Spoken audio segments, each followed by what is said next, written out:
Hello friend, welcome to my channel. आज के इस वीडियो में हम लोग जीके का टॉपिक देखेंगे।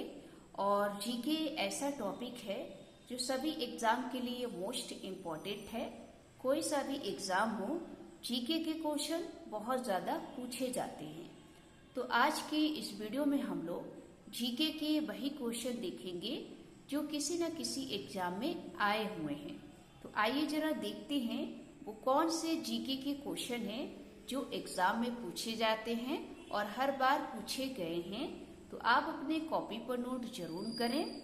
सबसे पहले दोस्तों, आपको यहाँ पर ध्यान देना है भारत के मैनचेस्टर।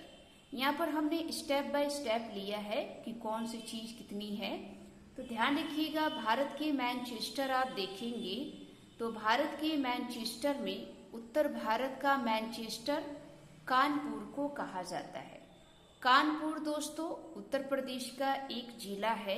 तो आपसे एग्जाम में पूछा जाए कि उत्तर भारत का मैनचेस्टर किसे कहा जाता है, तो ध्यान रखिएगा कानपुर। वही आप देखेंगे दक्षिण भारत का मैनचेस्टर तो कोयम्बटूर को कहा जाता है, और भारत का मैनचेस्टर अहमदाबाद को। दोस्तों, आपको भारत के मैनचेस्टर से जितने भी क्वेश्चन अलग अलग तरीके से पूछे जा सकते हैं वो यहाँ पर है, आप इसको नोट कर लें। तो ध्यान रखिएगा, भारत का मैनचेस्टर अहमदाबाद को, दक्षिण भारत का मैनचेस्टर कोयम्बटूर को, और उत्तर भारत का कानपुर। ठीक है। अब देखिए दोस्तों, प्रमुख अधिनियम। भारत में कुछ सुधार करने के लिए दोस्तों अधिनियम लाया गया था, और ये अधिनियम बहुत बार एग्जाम में पूछे जाते हैं। जैसे कि आप देखेंगे दहेज निषेध कानून अधिनियम।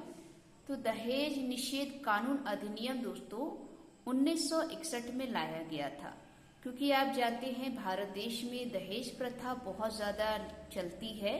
तो ऐसे दहेज प्रथा को रोकने के लिए 1961 में इस अधिनियम को लाया गया था। वही आप देखेंगे सती प्रथा। सती प्रथा कानून दोस्तों 1829 यानी कि 1829 में लाया गया था। और सती प्रथा दोस्तों भारत में एक बहुत ही ये बेकार सी प्रथा थी, क्योंकि दोस्तों इसमें जब पति की मृत्यु हो जाती थी तो उसकी जो पत्नी होती थी उसको भी दोस्तों मरना पड़ता था। तो ये बहुत ही बेकार तरह की एक प्रथा थी। तो ऐसे प्रथा को रोकने के लिए ये अधिनियम 1829 में लाया गया। तो एग्जाम में पूछा भी जाता है। वही आप देखेंगे हिंदू विधवा पुनर्विवाह कानून। दोस्तों, हिंदू विधवा पुनर्विवाह कानून जो है ये 1856 में लाया गया था। आपको पता है कि भारत में जब महिलाएं विधवा हो जाती हैं तो उनको पुनर्विवाह यानी कि दोबारा शादी करने का कोई अधिकार नहीं होता है। लेकिन दोस्तों ऐसी चीजों को रोकने के लिए कानून लाया गया कि अगर महिलाएं विधवा हो जाती हैं तो वो अपने इच्छा से दूसरी विवाह कर सकती हैं।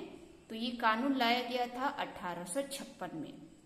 तो ये 3 अधिनियम आप अपनी कॉपी पर नोट जरूर करें कि दहेज निषेध कानून 1961 में, सती प्रथा कानून 1829 में, और हिंदू विधवा पुनर्विवाह जो कानून है ये दोस्तों 1856 में लाया गया था।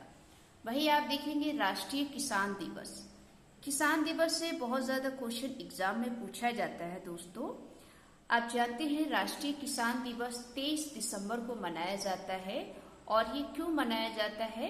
ये दोस्तों चौधरी चरण सिंह के जन्म दिवस पर, क्योंकि चौधरी चरण सिंह का संबंध किसानों से था। तो ध्यान रखिएगा, पूछा जाता है कि राष्ट्रीय किसान दिवस कब मनाते हैं, तो 23 दिसंबर को।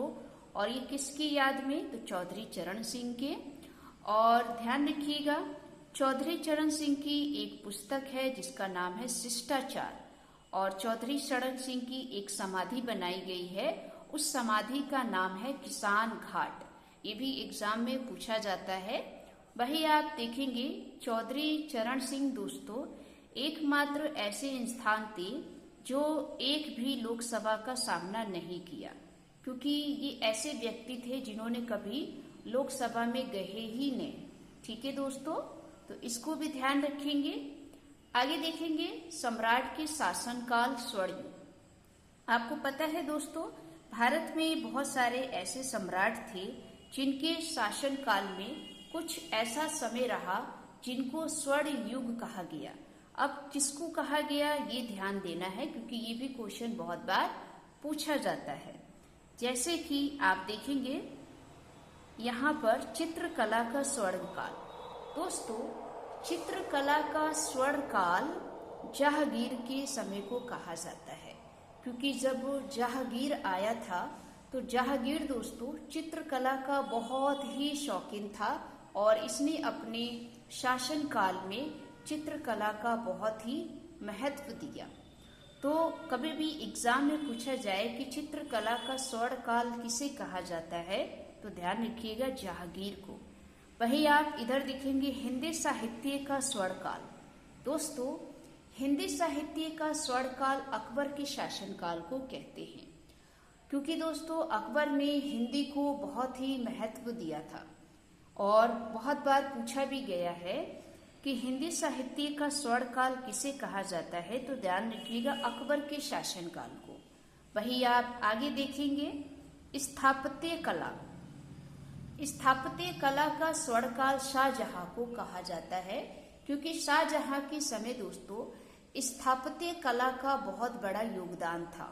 ये भी क्वेश्चन पूछा गया है, इसको आप नोट करें। वही आप देखेंगे दोस्तों भारतीय साहित्य का स्वर्ण काल।